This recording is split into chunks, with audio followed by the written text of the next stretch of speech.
Hello everyone, welcome back to my channel Charlie's Life Vlog. আশা কৰো আপোনালোক সকলো ভালে আছে, মোৰো ভালে।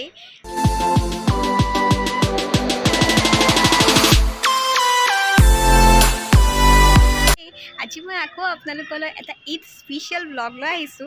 মই বৰ্তমান গুৱাহাটীত আছো আৰু এবাৰ মই ঘৰত নোযোৱাকৈ গুৱাহাটীতে ঈদ কৰিবলগীয়া হৈছে আৰু মোৰ চেনেলৰ সকলো ভিউৱাৰ্ছলৈ ঈদ মুবাৰক জনাইছো। ঈদৰ দিনটোত আজিনো আমি ক'লৈ যাওঁ আৰু কি কৰোঁ তাকে আপোনালোকক অকণমান দেখাবলৈ চেষ্টা কৰিম। আশা কৰোঁ আপোনালোকে ভিডিঅ'টো শেষলৈকে চাব আৰু মোক জনাব কেনেকুৱা পালে। যিহেতু মোৰ এতিয়া ইণ্টাৰ্ণশ্বিপ চলি আছে, সেয়েহে মই এইবাৰ ঈদত ঘৰলৈ যাব নোৱাৰিলোঁ। এদিনৰ কাৰণে সেই ঈদৰ দিনটো অকল বন্ধ আছিলে, বাকীকেইদিন মোৰ আকৌ ইণ্টাৰ্ণশ্বিপ আছিলে। এয়া মই ৰাতিপুৱাতে ঈদৰ দিনাখন চেৱাই বনাইছোঁ আৰু মই ঈদ বুলি পুডিং এটাও বনাইছিলোঁ। পুডিঙৰ ৰেচিপি মই আগতে মোৰ চেনেলত দি থৈছোঁ, সেইটো কাৰণে মই ইয়াত দেখুওৱা নাই। আপোনালোকে যদি চাব বিচাৰে চেক কৰিব পাৰে, মই ডেছক্ৰিপশ্যনত লিংকটো দি দিম। আৰু এয়া মই ঈদ বুলি পোলাও বনাবলৈ চব বস্তু ৰেডি কৰি লৈছোঁ আৰু চিকেনখিনিও ভালকৈ মেৰিনেট কৰা হৈ গ'ল। এতিয়া মই পোলাও বনাম আৰু এয়া হৈছে মোৰ পুডিংটো। এয়া মোৰ পোলাওখিনি ৰেডি হৈ গ'ল।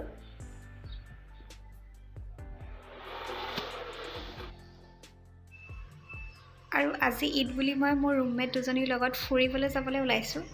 ক'তনো যাওঁ আপোনালোকক দেখাই থাকিম, ভিডিঅ'টো সম্পূৰ্ণভাৱে চাই থাকিব। যিহেতু 2 বছৰ ঈদ লকডাউনৰ মাজতে পাৰ হ'ল, এইবাৰহে লকডাউন হোৱা নাই ঈদৰ দিনটোত। আৰু আপোনালোকে এইবাৰ ঈদৰ দিনটোত ক'তনো ফুৰিবলৈ গ'ল আৰু কেনেকৈ পালন কৰিলে মোক জনাবচোন কমেণ্টত। আৰু আজি বতৰটো বহুত ধুনীয়া আছিলে, বহুত বেছি গৰমো নহয়। আৰু এতিয়া মই আহিছোঁ গুৱাহাটীৰ জালুকবাৰীত, মোৰ পেহী থাকে, পেহীহঁতৰ ঘৰলৈ ঈদ খাবলৈ। এয়া আমি এতিয়া বৰ্তমান পেহী নতুনকৈ লোৱা ঘৰটোত আছিলোঁ। এইটো ঘৰত মই এবাৰ প্ৰথমবাৰৰ কাৰণে গৈছোঁ আৰু পেহীয়ে বহুত ধুনীয়াকৈ ঘৰটো সজাই মেলি ৰাখিছে, বহুত ধুনীয়া লাগিছিলে। আৰু পেহীয়ে আমাৰ লাঞ্চৰ কাৰণে ৰেডি কৰি আছিলে আৰু মই পেহীক অলপ হেল্প কৰি দিছিলোঁ বস্তুবোৰ অনা নিয়াত।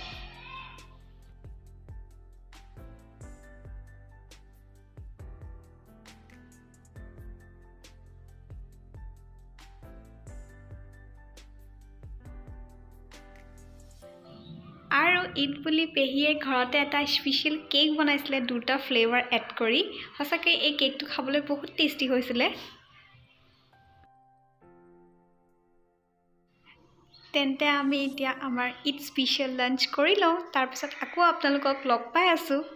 আৰু ঈদ বুলি আপোনালোকে আজিনো কি বনালে কমেণ্টত লিখিবচোন।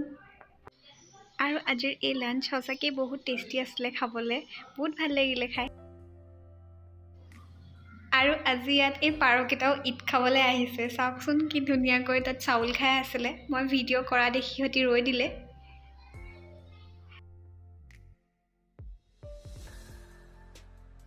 এয়া কেকটো আমি টেষ্ট কৰিবলৈ লৈছিলোঁ আৰু বৰ্তমান আমাৰ খোৱা হৈ গ'ল আৰু আমি এতিয়া এনেই ওপৰলৈ ফুৰিবলৈ আহিছোঁ। মই ফেচবুক আৰু ইনষ্টাগ্ৰামত নিউম চেনাজ বুলি আছোঁ, আপোনালোকে এবাৰ চেক কৰি চাব। আপোনালোকৰ যদি ভাল লাগে ফ'ল' কৰিব, তাত মই ৰেচিপিৰ আপডেটছবোৰ দি থাকোঁ আৰু ভ্লগ ৰিলেটেড আপডেটছো দিওঁ। ইয়াত এতিয়া ধুনীয়া বতাহ মাৰি আছে আৰু লাহে লাহে বতৰটো বেয়া কৰি আহিছে, বৰষুণ দিব যেনহে লাগিছে। এয়া সাগৰিকাহঁতি ফটোত শ্বুট কৰি আছে। এয়া এতিয়া আমি পেহী ঘৰৰ পৰা আকৌ ঘৰলৈ গৈ আছিলোঁ। আমি ঘৰলৈ পালোহি, অলপ সময় হ'ল। আৰু এয়া হৈছে মই বনোৱা পুডিং আৰু এইখিনি হৈছে চেৱাই। এতিয়া মোৰ ৰুমমেট কেইজনীক খাবলৈ দিছোঁ, সিহঁতি কৈছে অলৰেডি বহুত খাই আহিলোঁ আৰু এতিয়া খাবলৈ নোৱাৰিম বুলি। এইখিনি হৈছে পোলাও, যিখিনি মই ঈদ বুলি বনাইছিলোঁ। আৰু এয়া এতিয়া আহি পোৱাৰ পাছত মই চিকেন কাৰী বনালোঁ। এয়া পূৰা উতলি আছে।